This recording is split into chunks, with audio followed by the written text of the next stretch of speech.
Neekspertai.lt. Autoriniai straipsniai, įžvalgos, komentarai. Neekspertai.lt. Tinklalapis sporto fanams. Nu ką, turim žalią šviesą, pagaliau sutvarkytos visos techninės problemos. Galim pradėti. Sveiki visi žiūrovai mūsų, mielieji, atkaklieji, nuoširdieji, labiausiai klausantieji ir tie, kurie neklauso, kurie pirmą kartą klauso. Seniai jau mes darėm su Vainium tinklalaidę, praėjo jau daug laiko, jau girdit, kad ir žodžiai nebe taip dėliojasi, ir sakiniai sunkiai lipdomi, ir balso stygos apdulkėja šiek tiek. Kaip Vainiau išsilaikęs, kaip vasara, ar įdegęs, ar nudegęs, ar apsvilęs, ar atvėsęs vandenį, kaip laikaisi?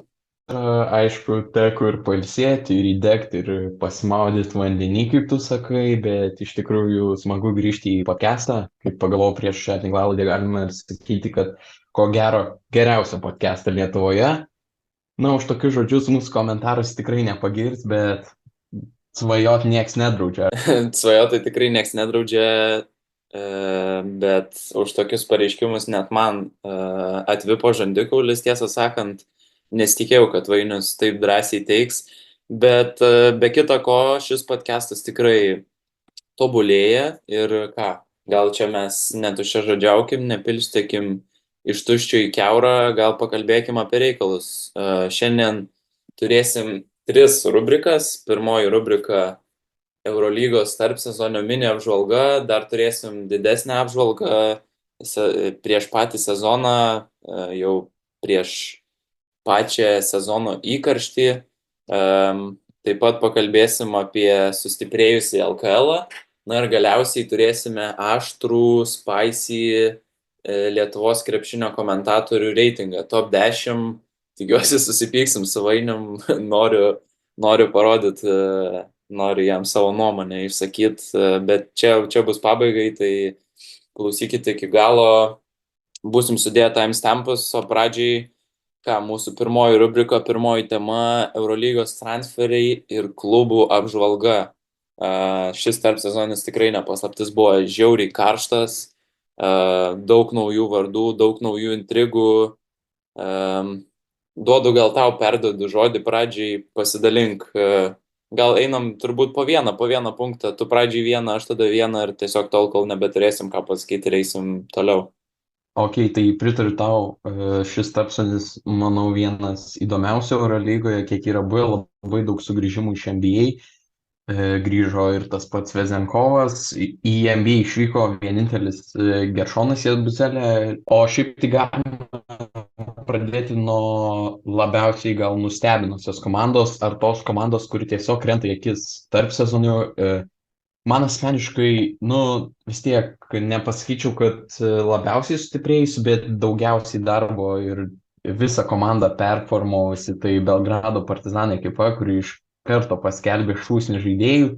Nesakau, kad tai bus kažkokie tai favoritai laimėti Eurolygą, ar kad tai yra labai didelis sustiprėjimas, bet tikrai įdomių žaidėjų ten matysime, ir iš NBA grįžtantį Franką Nilikiną, taip pat Karlikas Džonsas. Manau, bus vienas komandos lyderių. Ką tu manai apie Belgrado komandos šansus ir ar jį gali nustebinti? Visiškai tau pritariu, aš irgi pasirašęs Partizaną kaip labiausiai intriguojančią komandą, ir ne vienas žaidėjas yra irgi labai intriguojantis. Juodai balta simfonija prieš kelias dienas buvo surengta Belgrade, ir jau buvo žinoma, kokie žaidėjai papildys Partizaną, bet tai buvo padaryta jau oficialiai su renginiu, su simfonija, su instrumentais visokiais, su orkestru. Tai aš visiškai tau pritariu. Praktiškai nuo nulio surinkta komanda. Kiek čia komanda papildė, jeigu neklystu, berods 11 ar 12 žaidėjų, liko tik tai vienintelis jaunasis Balse Koprivica. O papildė tokie žaidėjai, dar pridėsiu, kaip Isaakas Bonga, kuris tikrai turėjo neblogas olimpinės, Tyreekas Jonesas, Brandonas Davisas, bet neišsiplečiant, mane labiausiai intriguojantis labiausiai žaidėjas prieš artėjantį sezoną yra Karlikas Jonesas. Įdomu, ar jis bus toks įtakingas ir įspūdingas, kaip buvo NBA G lygoje ar Pietų Sudano rinktinėje. Žinome, kad jisai prieš metus tapo G lygos MVP. Kita vertus, NBA G lygos pavyzdį Europoje matėme, vienas iš jų dar dabar papildys Atėnų Panathinaikos ir 17-18 NBA G lygos MVP Lorenzo Braunas puikiai pristaikė Europoje, nors ne iš karto.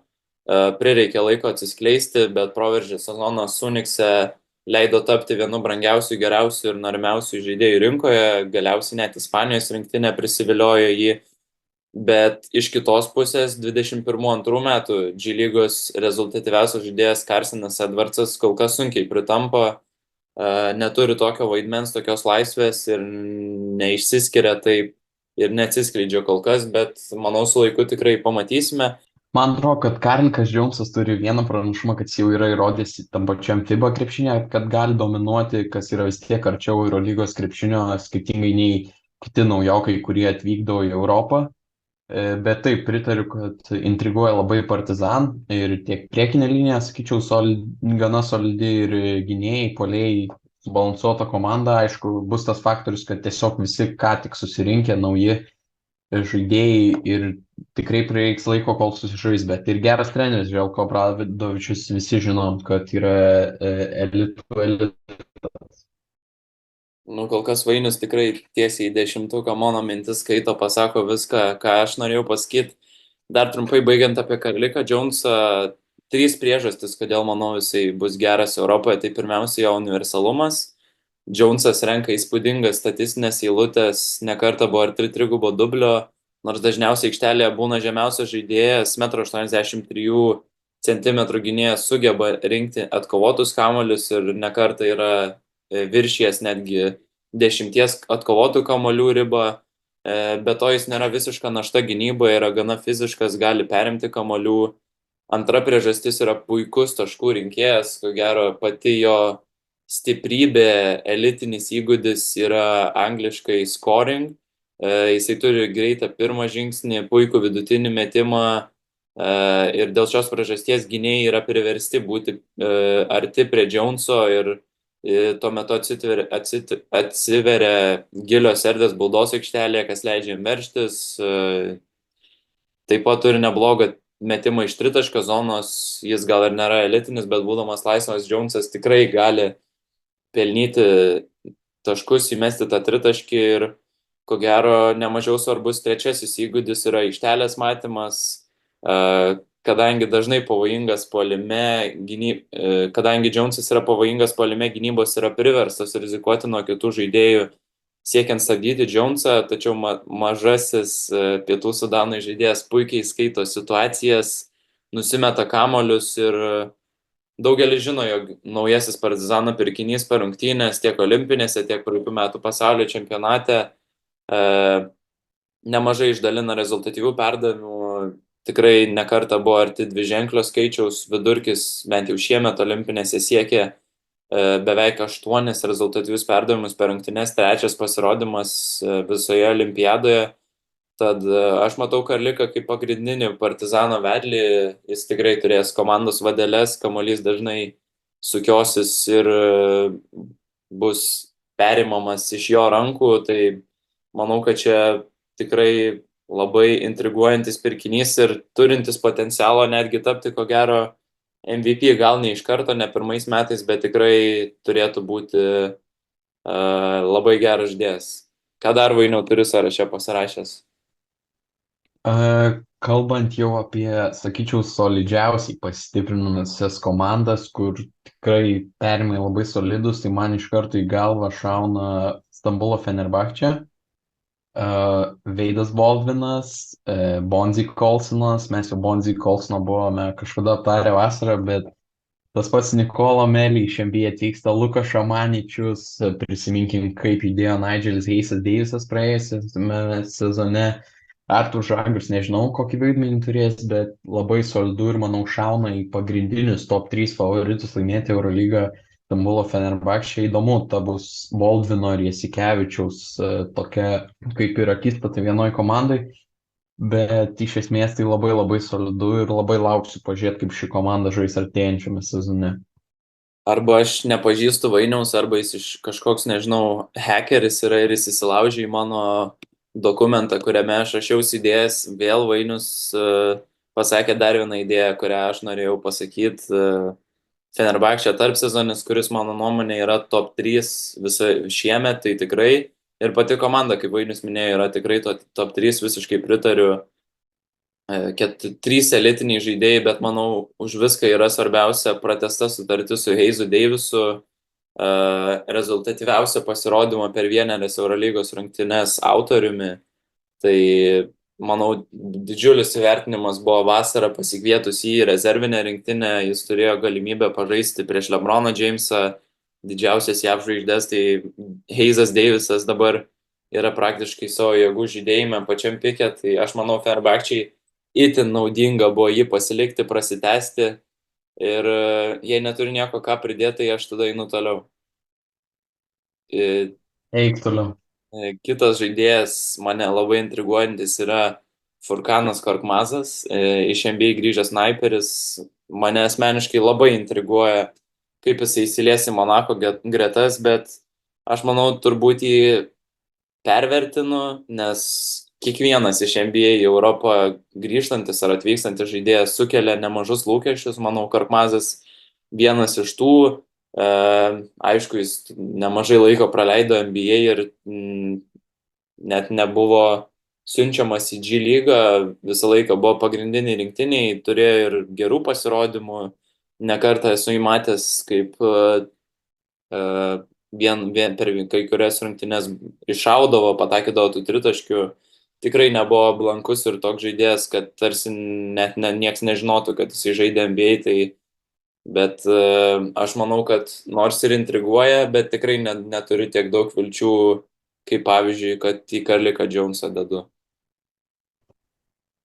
Aš irgi nemanau, kad Korkmazas gali būti labai jau dominuojanti jėga Eurolygoje, o šiaip kalbant apie Monako, tai manau, Nikas Kalatis visai neblogas pasirašymas, pridės tos korybos šalia tų siautikų, Jameso ir Rokobo. Gal mane kiek neįtikina ta priekinė linija, Papajanis su Motijūnu centruose, sakyčiau, labai lėti du ir augaloti centrai. Dar žaidė. Toks žaidė irgi dar vienas aukštas, didelis, reiktų judresnio tokio, kuris galėtų pasiginti iš 5 pozicijos ir svičiolę. Tai man Monako nepasakyčiau, kad labai sustiprėjo šiuo tarpsezoniu, o nežinau, ar dar turi kažką tarp tų solidžiausiai pasipildžiusių komandų. Dar apie Monaką trumpai, tai mes kaip ir darėm per praeitą video prieš mėnesį gal, kad kaip ir minėjom, vienas svarbiausių pasirašymų, tai kad Monakas išsaugo Mike'ą Jamesą.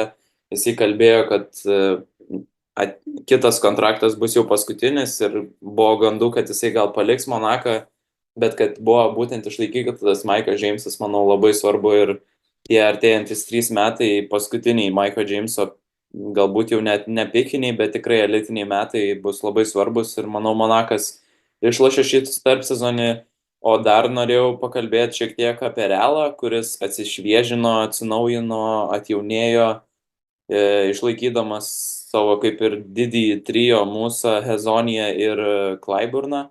Ir atsiprašau, Tavaresą. Kas čia per nesąmonė?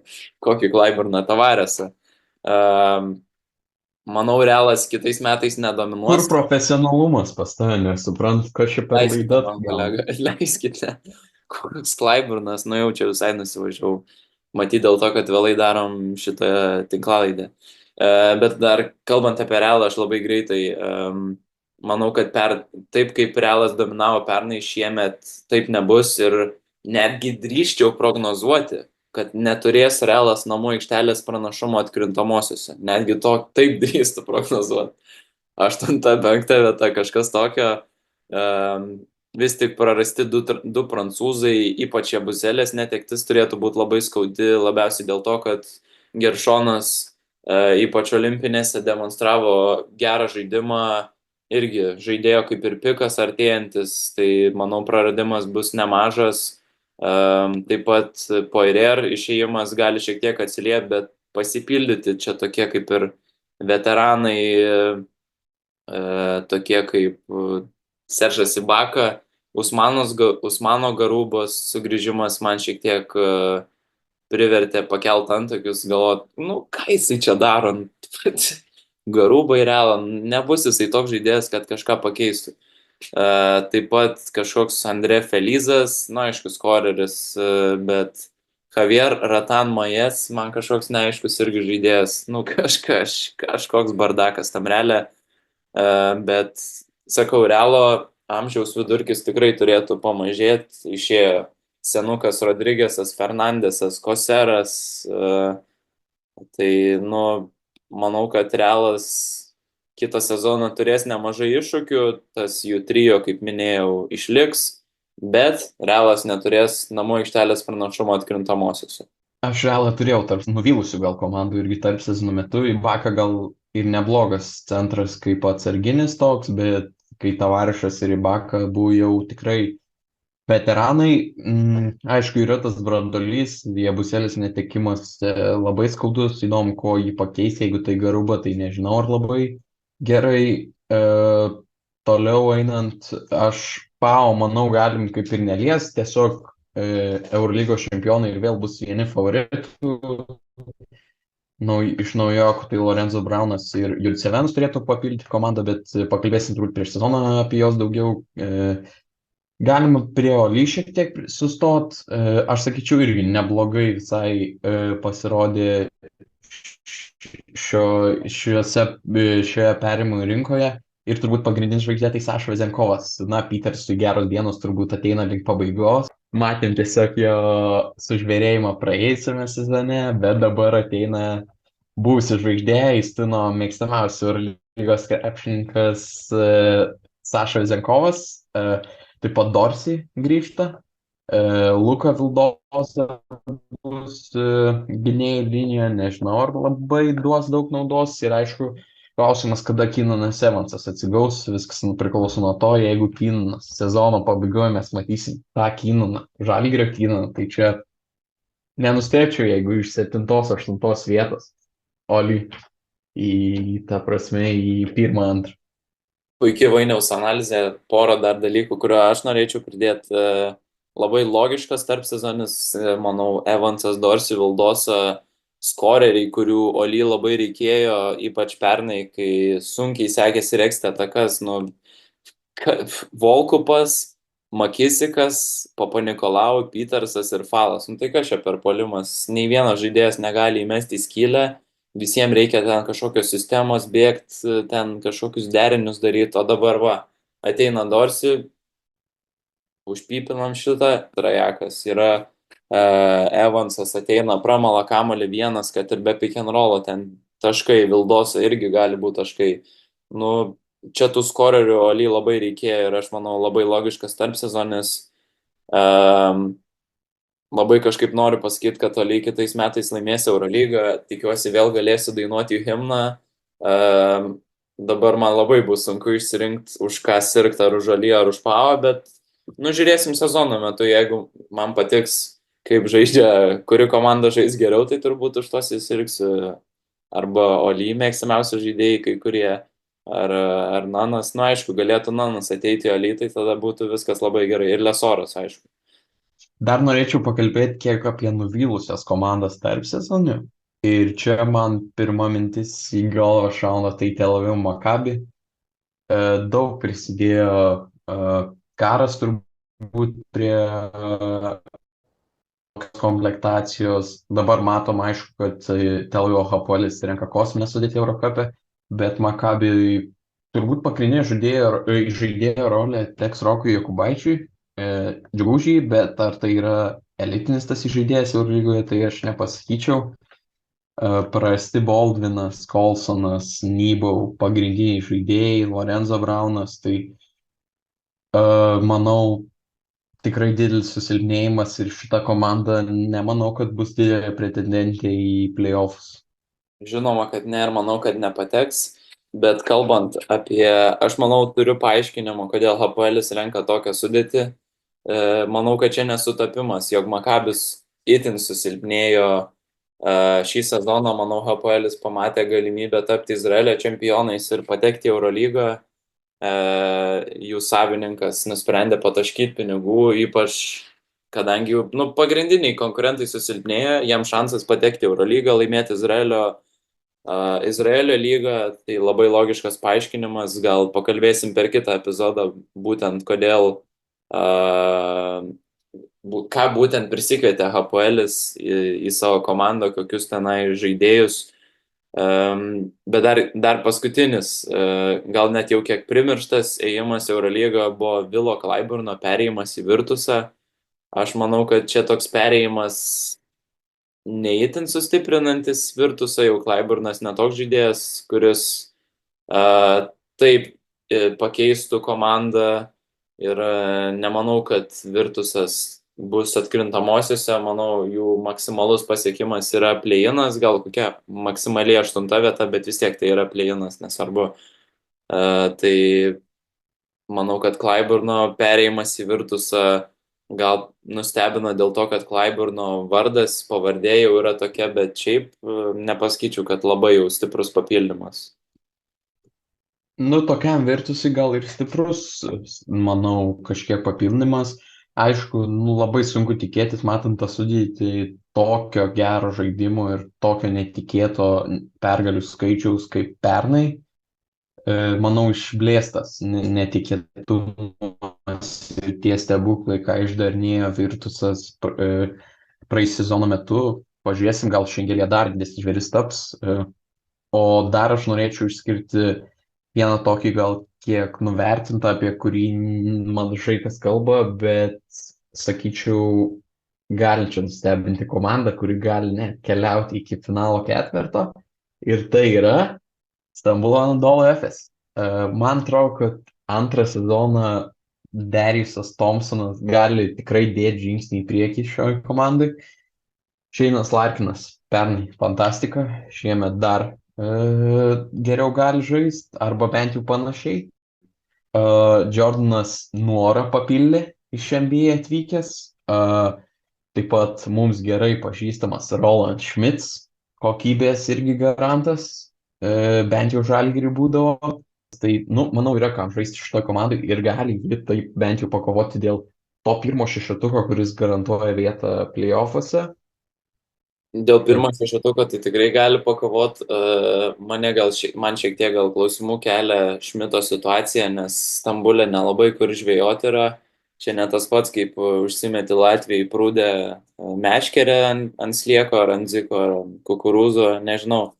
Ir žvejojo, ten jau reiks plaukti jūrą. Nežinau, ar Rolandas neturi jūrlygės kokios, nes jeigu turi, tai problemų tikrai bus. Nebent nuo kokio tilto nuleist meškerę Stambulę, nes tiltų nemažai. Simboliškai tarp Azijos ir Europos žemyno galėtų tilto, bet čia jau nesąmonės, aš neku. Bet šiaip papildymas geras, aš netgi pamiršau, kad yra toks žaidėjas kaip Dariusas Thompsonas ir manau, kad tikrai turėtų jisai pakelti savo žaidimą į kitą lygį ir Vainius gerai priminė, Efesas tikrai, manau, gali būti šešetukė. Ir dar vieną komandą tokią su keisčiausia komplektacija. Tiesiog noriu paminėti, tai man tai yra Milano Emporio Armani. Atvyko Dmitrijevičius, daug negirdėtų pavardžių iš gal G lygos. Džošas Nybal puikus papildymas ir Zekas Lydis, sakyčiau, priekinė linija tikrai surinkta labai solidi. Fabianas Koseras, kas čia per nesąmonė, kam va šito reikėjo. Daug klausimų. Žiūrėsim, kaip atrodys sezono metu. Apie Mesiną jau visi kalba, kad nueinantis treneris. Įdomu bus pamatyti. Man visą Milano sudėtį apibūdina vienas žaidėjas Davidas McCormackas. Su tokio pavardę žaidėjas, tai čia jau, ta prasme, atsiprašau, bet ką tu čia veiki. Bet, aišku, neprimiršti vardai Mirotičius, Lydė į priekinę liniją tikrai gana nebloga. Startinis penketas turėtų būti geras išrikiuotas, bet pažiūrint į gynėjus, kaip Vainius sakė, kas čia per žaidėjai? Tonutas, Koseras, Bruksas, Balmaro, Dmitrijevičius, Flakadori, tikrai kas čia, pardakas. Milanas vėl žais per puolėjus, įmetė Mirotičiui, laužė, įmetė, neįmetė, Lydė įmetė, laužė, įmetė, Šilcas vėl lauž, Nybau reiks biškį pick and rollo, bet akivaizdžiai per per kokius 5-6 žaidėjus eis visas žaidimas, o gynėjų darbas bus persivaryti kamuolį, mesti paustą, žaidžiant nugarą ir kiekviena ataka bus tokia statinė, tai aš labai nelaukiu rungtynių ir tikiuosi GO3 mažai rodys Milaną, nebent jisai rodys gerą žaidimą ir paneigs visus kritikus, Mesina užtildys visus žurnalistus, heiterius ir pamatysim. Nu, tikiuosi jau viską pakalbėjom. Tai jo, apie Žalgirį jau prieš tai esam kalbėję, dar paprognozuosim prieš pat sezoną, galime įdėti prie kitos temos ir tai yra LKL klubų vasara. Irgi taip apie ryškiausius perėjimus, ryškiausius žaidėjus atvykusius į Lietuvos krepšinio lygą. Nežinau, man tai norisi pradėti nuo turbūt netikėčiausio tokio, kur negalėčiau patikėti, ypač prieš porą sezonų, kad taip įvyks, tai Stevenas Inochas į Rytą ir apskritai apie Rytą komplektaciją galim pakalbėti. Labai solidu, aš tai pasakyčiau, Inochas nebūtų man keista, jeigu jis ir Žalgirį būtų papildęs. Dabar ta kreivė kažkiek pasileidus žemyn, bet jeigu Inochas pakeičia Echodą, tai sakyčiau labai gerai. Aišku, Fosteris labai skaudus praradimas, bet tas Javonas Gravesas irgi, manau, labai aukštų lubų žaidėjas. Sunku pasakyti, koks dabar bus, bet nuo jo labai daug kas priklausys komandoje. Labai smagu, kad išsaugoti Normantas ir Radzevičius, puikiai atrodė praėjusią sezoną ir atnešė komandai titulą. Ardžiai Kaulas gal irgi dės žingsnį į priekį, kaip dabar jau atsarginis toks žaidėjas, bet iš esmės tai dar kartą kovotojų komanda, Sargiūnas, Paliukėnas ir matysim tikrai solidų Rytą artėjančiame sezone ir gal pagaliau ir Čempionų lygoj kažką pavyks jam parodyti. Nu, man Ryto komanda atrodo labai solidžiai. Šiaip aš esu Žalgirio fanas, bet nemeluosiu, man smagu, kad Rytas laimėjo dėl to, kad jie gavo daugiau pinigų, galėjo daugiau investuoti žaidėjus ir dabar turėtų būti dar įdomiau. Vis tiek nematau kitų variantų, kas be Žalgirio Ryto galėtų laimėti tą auksą, tą taurę, tos žiedus. Šiaip labai smagu, kad Rytas išsaugojo, prisiviliojo tuos jaunus perspektyvius žaidėjus, Tubelį ir Sargiūną. Man labai patinka šitie pasirašymai.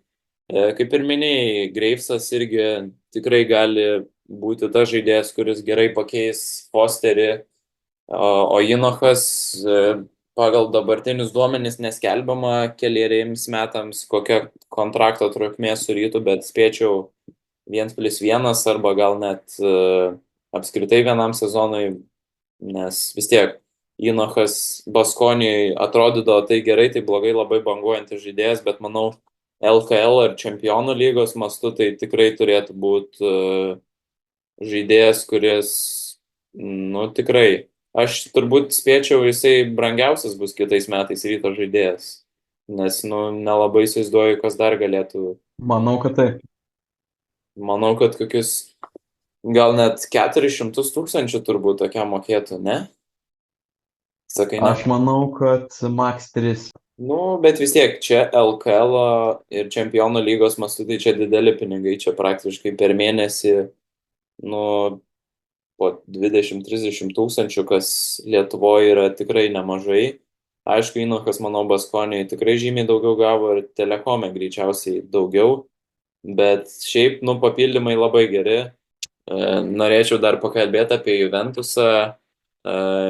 Ko gero dėl to, kad Gintautas Matulis turbūt daugiausiai šiais metais pasiekęs Lietuvos sportininkas, gal net krepšininkas, jeigu taip galima sakyti, tiek ofise, tiek aikšteliai, bronza Paryžiuje ir tokia komanda sulipdyta Utenos Juventus, Uniclub Kazino, tiek prilipdyta ten tų kazino vardų, kad jau net sunku orientuotis. Ir aišku, Matulis dabar nusprendė dar kabintis už profesionalo karjeros, dar užsidirbti papildomų pinigų, matyt, Juventusas jam nesumokėjo pakankamai, kad apsimokėtų likti. Bet tarp sezonis tikrai geras, tai aš sakau, jeigu būtų tokie apdovanojimai, aš rinkčiau Matulį kaip daugiausiai šiemet pasiekusių krepšininkų tiek aikštelį, tiek už jos ribų. Nu tikrai įspūdinga. Klausimas, kiek Matulis čia prisidėjo prie tos komplektacijos, nes galimai jis jau tada galvojo apie išėjimą ir reikia turbūt pagirti ir Eimantą Skersį, klubo direktorių, tikrai labai stiprus žingsnis į priekį ir pernai mes matėm tikrai neblogą komplektaciją, buvo ir Skučiai Smithas ir TJ Starksas komandoje ir tas pats Oliveris Kostičius, labai geras treneris, dabar rizikuojamas su treneriu, Vytautas Buzas be patirties, bet fantastika, Gediminas Orelikas, Panevėžio Lietkabelį, turėjo gerą statistiką, dabar Utenos Juventus, tas pats Dominikas Grinas irgi, manau, labai solidus legionierius gali būti. Žiūrėsim, ką duos Karolis Lukošiūnas, legendinis Žalgirio žaidėjas, gal ir taip galima jau apibūdinti.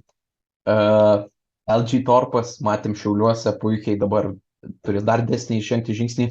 Ir aišku, labai mane nustebino Lauryno Beliausko pasirašymas, kur aš galvojau, jis net kokiam ryte galėtų žaisti, ar Lietkabelį, tose pačiose Wolves, bet čia labai solidu iš Juventus pusės ir startuos jie toj FIBA čempionų lygos atrankoj, ten rimtų varžovų laukia, bet manau tikrai gali susitvarkyti ir labai būtų smagu juos matyti čempionų lygoje.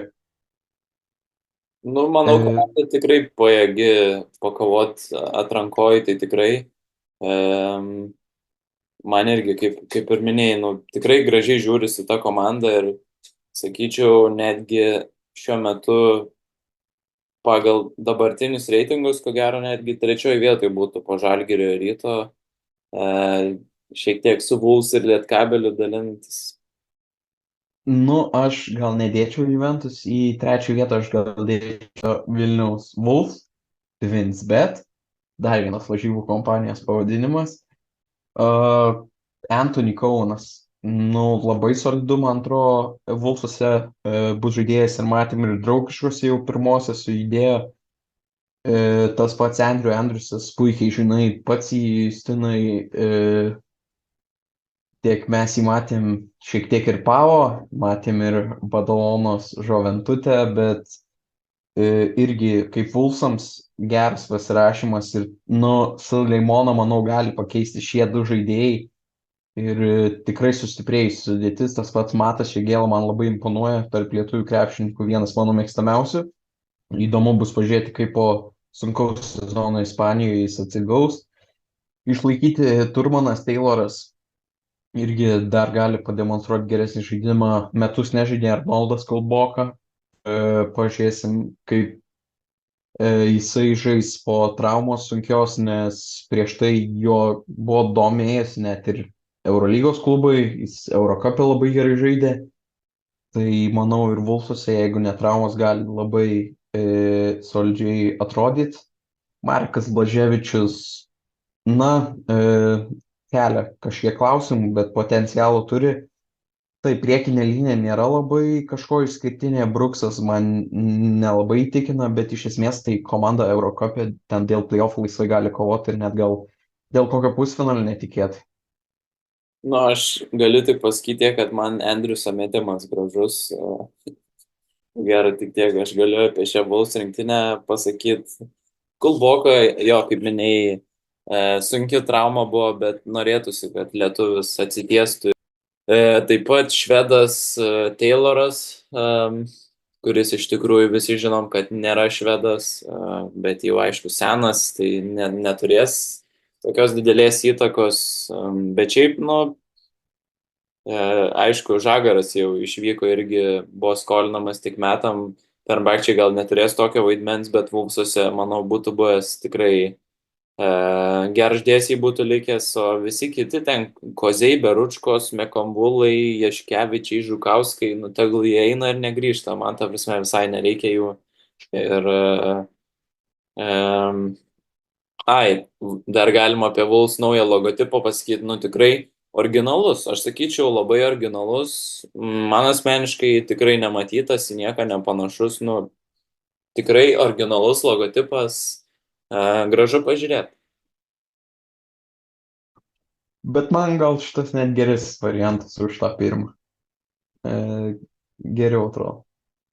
gal ir geriau, bet nežinau, originalumo tai nulis pas Vilkų ofisą.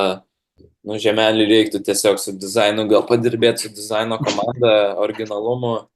Ta pati Dubajaus Sandstorm Shooters ar kažkaip ten vadinasi, išvertus į smėlio audros šaudytojai, smėlio audros metikai, nežinau net kaip tiksliai išverst.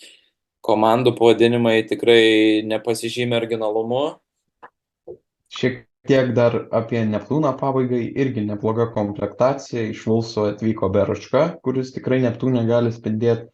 Dešioras Bui, turbūt taip jo pavardė tarėsi, su to pačiu Ryto naujoku Greisu žaidė toje pačioje komandoje FIBA Čempionų lygoje ir tikrai rinko gerus skaičius. Yra tie patys veteranai Girdžiūnas Gailius, Zeinas Watermanas puikiai žaidė Nevėžį praėjusiame sezone, ten buvo atkarpa, kur rinko keletą rungtynių ir daugiau nei 30 naudingumo balų. Pavelka gal kažkiek nustebino toks ėjimas, bet iš esmės tikrai neblogai ir, sakyčiau, top 6 komandas mes jau kažkaip ir apžvelgėm. Tam LKL galime įdėti prie paskutinės rubrikos, kur čirškinsim, deginsim tiltus ir tiesiog reitinguosim Lietuvos krepšinio komentatorius. O jeigu kaip bus aštru, tikiuosi susipyksim. Trečioji rubrika, kurios aš labiausiai laukiu viso video metu, top 10 Lietuvos krepšinio komentatorių reitingas. Bus tikrai aštru.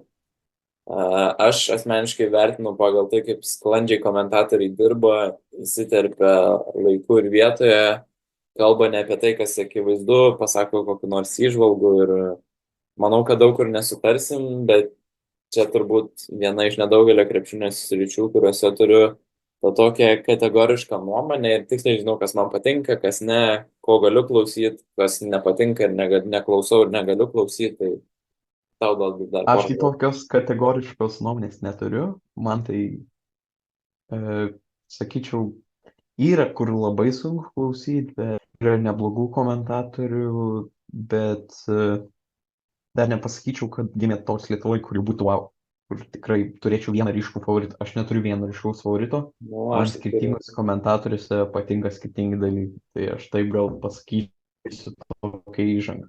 Aš gal irgi pritariu, aš čia gal šiek tiek dramatiškai per daug pašnekėjau pradžioj. Atidaryk 10. Daug kas gali nesutikti, bet pas mane 10 yra Jonas Lekšas į Basket News, dabar jau buvęs, dabar jau krepšinis net, žurnalistas, komentuojantis TV3 kanalų grupėje.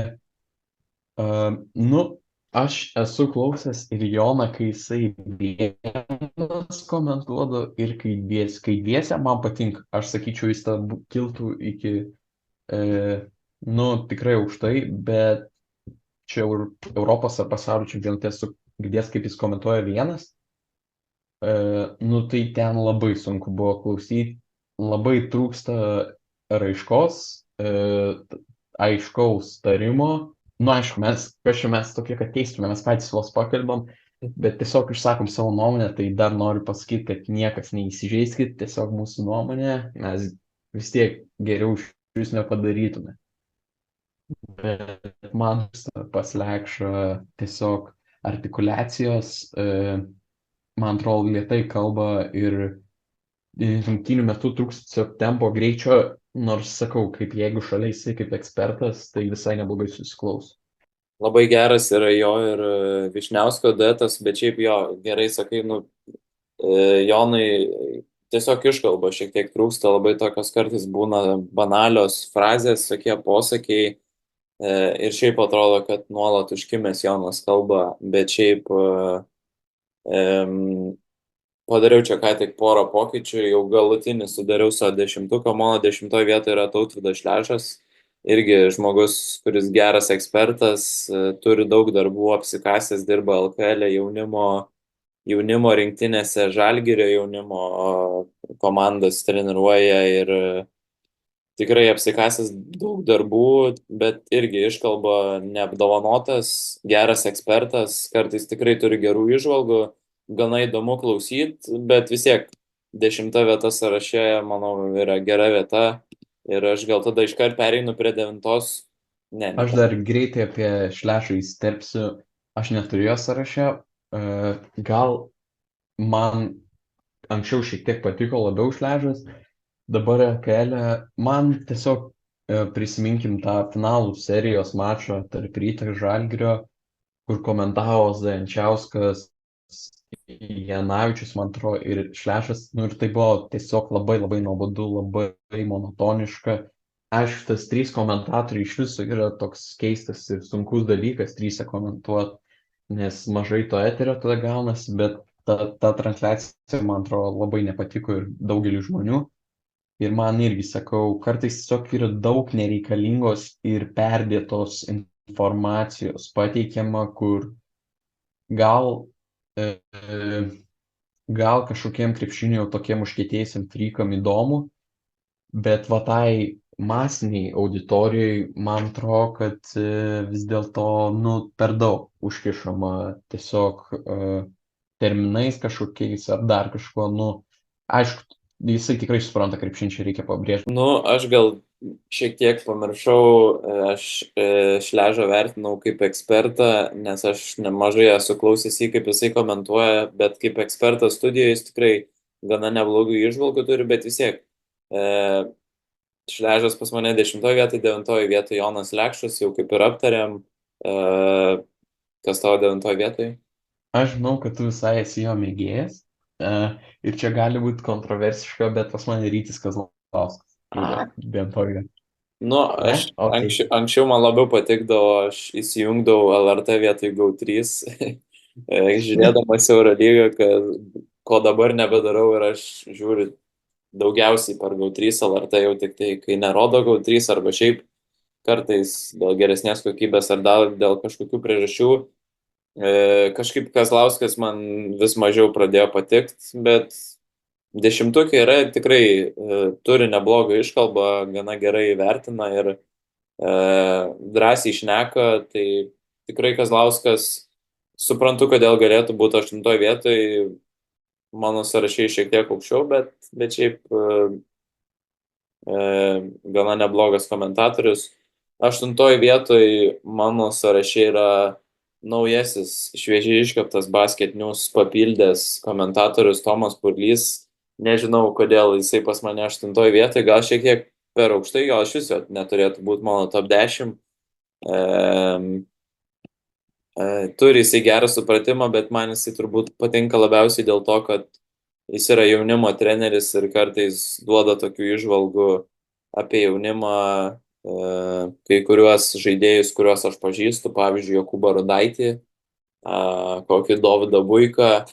Šiaip įdomu, nes jis daugelį žaidėjų treniruoja, pažįsta, tai jis gerai supranta ir apskritai geras specialistas, aišku, iškalbos gal neturi tokios geros, kaip ir neturiu aš.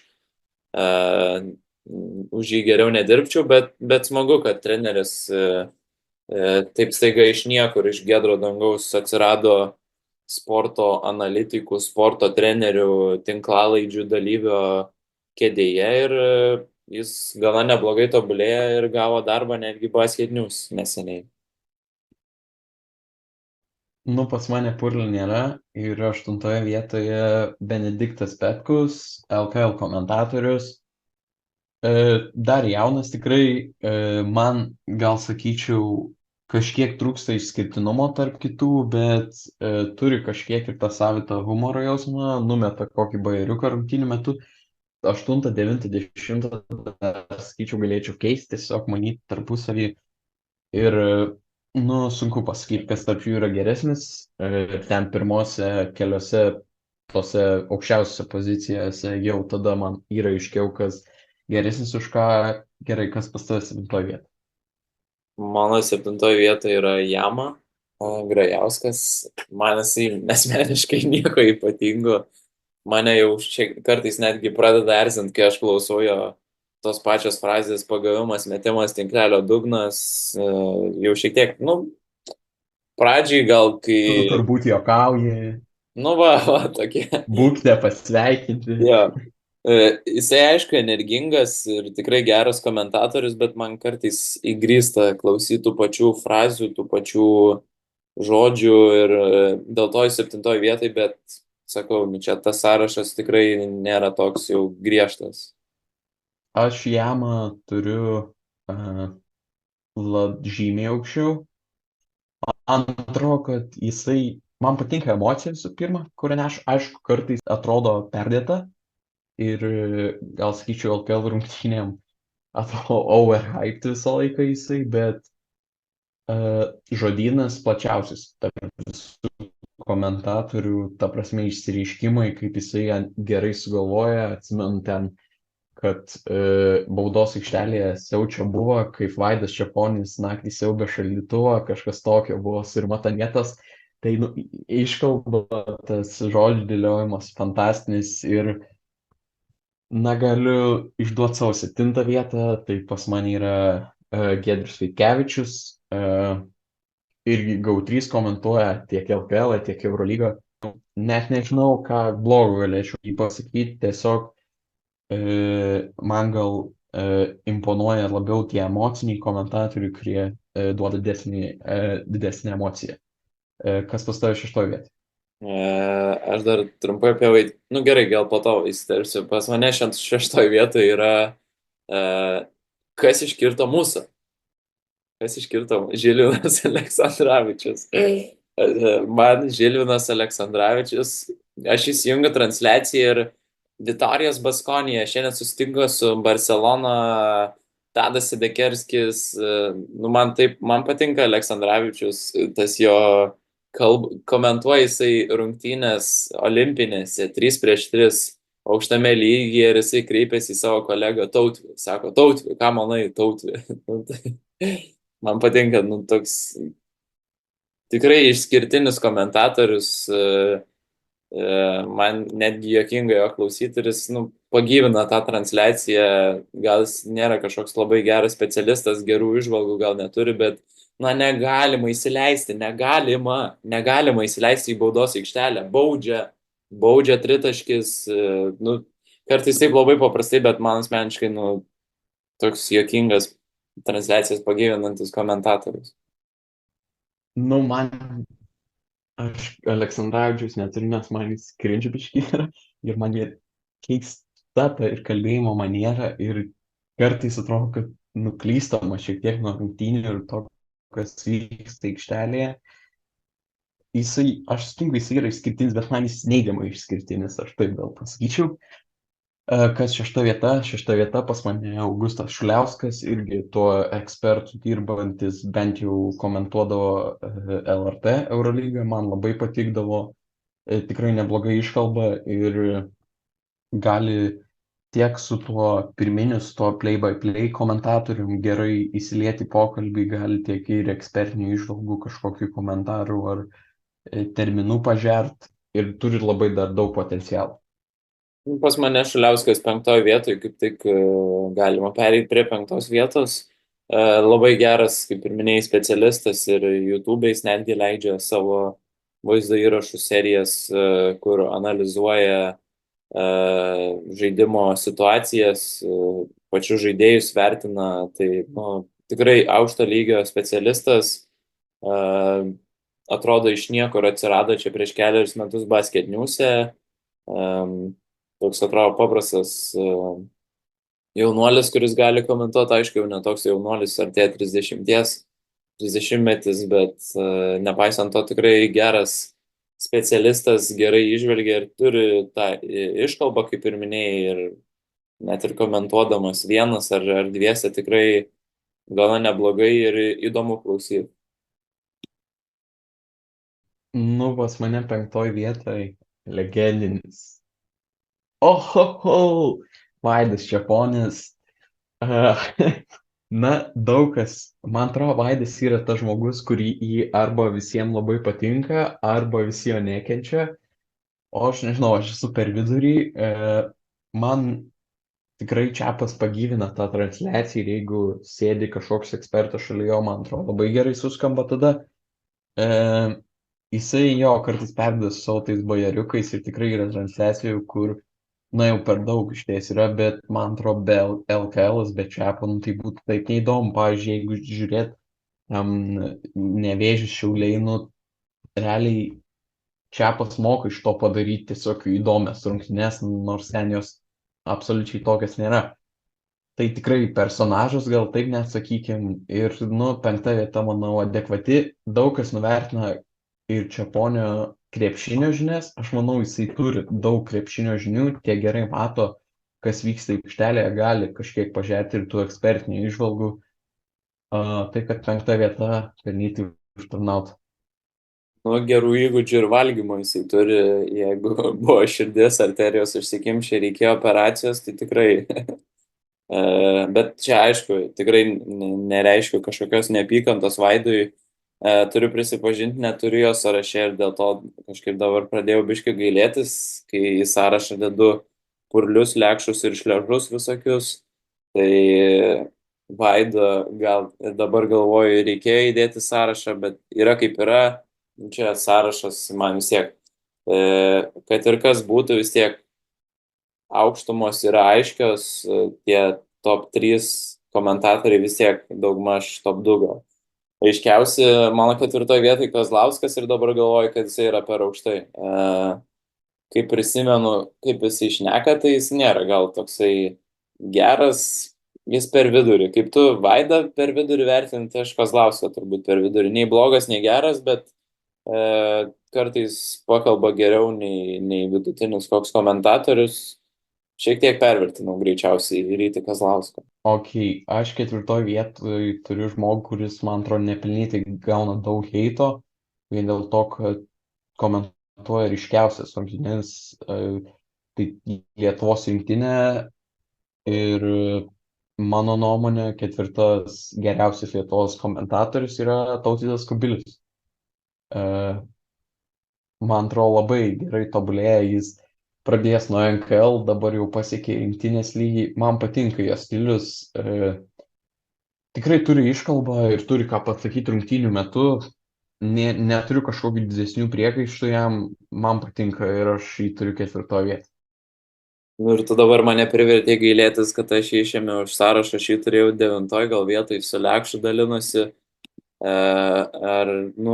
Dabar galvoju, jisai gal kai vienas komentuoja, man nelabai patinka klausyti, kai reikėdavo rinktinę klausyti olimpinėje atrankoje, kai jisai vienas gal ne taip, bet duetas su Ryčiu Kazlausku jau tapo elitiniu, jau kai komentuoja Lietuvos rinktinę, rungtynės tikrai labai įdomu klausyti ir jau Čiapas ir Kubilius jau yra tie 2 vardai, dėl kurių gailiuosi, kad nėra sąraše.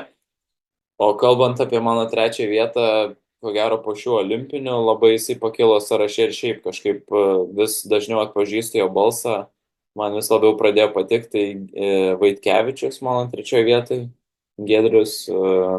Tikrai solidus komentatorius, itin kokybiškai komentuoja, labai jaučia, kada reikia padaryti pauzę, kada įsiterpti, kada duoti paklausyti himną ar kokią uždarimo, atidarimo ceremonijos dalį, tai jis tikrai labai gerai, labai gerą pojūtį turi to komentavimo laiko, erdvės tą pojūtį tokį, tai tikrai manau jisai nusipelno būti top 5, bent jau mano sąraše tai mažiausiai. Mano 3 atidaro Karolis Tiškevičius, dabar jau galima sakyti kažkiek ir buvęs komentatorius, bet man patiktų jo komentavimas LKL, vienas emocingiausių irgi komentatorių.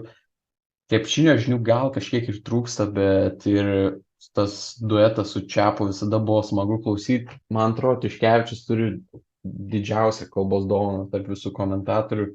Realiai jis galėtų ir po vandeninės šaškės pakomentuoti ir, nežinau, realiai tai apie bet ką jisai gali kalbėti ir komentuoti ir bus įdomu.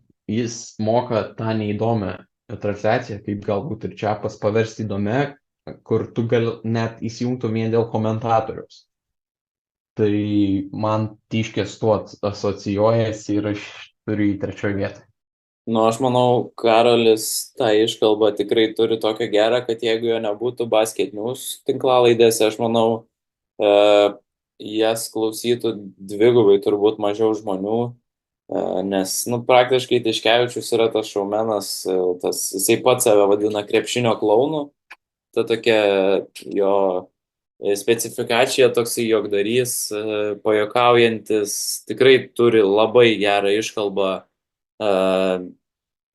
Nu, manau, nieko negalima pridurti, jis mano sąraše yra antroje vietoje. Dėl Tiškevičiaus aš atsimenu irgi įsijungdavau LKL paklausyti, nors ir kaip neįdomu būdavo, nors ir kokios neįdomios rungtynės, bet dėl Karolio tai tikrai vertėdavo įsijungti tą LKL ir pasižiūrėti rungtynės. Nu, tavo antroje vietoje žinau, kas bus. Antroje vietoje pas mane yra Rokas Jama Grajauskas. Man patinka jo klausyti. Aišku, sakau, kartais per daug overhype, bet tikrai labai solidu. Ir pirma vieta pas mus abudu, tai komentavimo lyderis Rytis Vyšniauskas. Gaut. Nu, Komentavimo ožys, greatest of all time. Nežinau, gal ne visų laikų, nes aš visų, tik tai kokių paskutinių 10 metų atsimenu komentatorius, bet mano asmeniškai, kai aš augau su krepšiniu, man geriausias komentatorius yra Rytis Vyšniauskas. Tiek futbole, tiek krepšinėje. Ar įsijungi Čempionų lygą, ar įsijungi svarbiausias rinktinės, ar netgi svarbiausius Eurolygos derbius. Man Rytis Vyšniauskas, nu, puikus komentatorius. Aš nežinau, turbūt nebuvo nei vienų rungtynių, kur aš nebūčiau galėjęs pagirti Vyšniausko ir pasakyti, kad jis dirbo neįtin gerai. Nuolat turi pasirašęs kažkokių faktų, įžvalgų, iškalbą. Turbūt panašiai beveik kaip Karolio Tiškevičiaus, gal šiek tiek prastesnė, bet tiek tas žaidimo supratimas ir ko gero pati stipriausia Vyšniausko savybė tai yra tas žinojimas, kada įsiterpti ir pačiu laiku ir ką pasakyti, žodyno įvairovė. Nu, man Vyšniauskas tikrai yra geriausias komentatorius tiek futbolo, tiek krepšinio. Gal krepšinio tai tikrai futbole, gal irgi nelabai, bet Čempionų lyga, tai aš bent jau kiek pasižiūriu, nu, man Rytis Vyšniauskas tikrai yra topų. Nu, futbolė aš pasiginčiau, bet krepšinį tai irgi sakau, kad įžvalgos ir iškalba yra top lygiai ir jau keletą metų mes matome topinį komentatorių, topinėje versiją Lietuvoje, pritariu tau. Tai net nesusipykom, nors sakei, kad susipyksim, bet sudeginom gal tiltus su kolegomis, bet, nu, tikėkimės, nesupyko niekas, kas klausė šitą podcastą, jeigu jo iš viso kažkas klauso. Nežinau, gal šitas reitingų darimas ir taps mūsų tokia kiekvieno podcast'o rubrika, pažiūrėsim, bet tikrai buvo smagu šiandien pasimatyti ir vėl prisėsti prie mikrofonų. Ačiū visiems, kad klausėt, kad žiūrėjot. Čia buvo Mes neekspertai, apsilankykite neekspertai.lt portale. Ačiū, iki. Viso.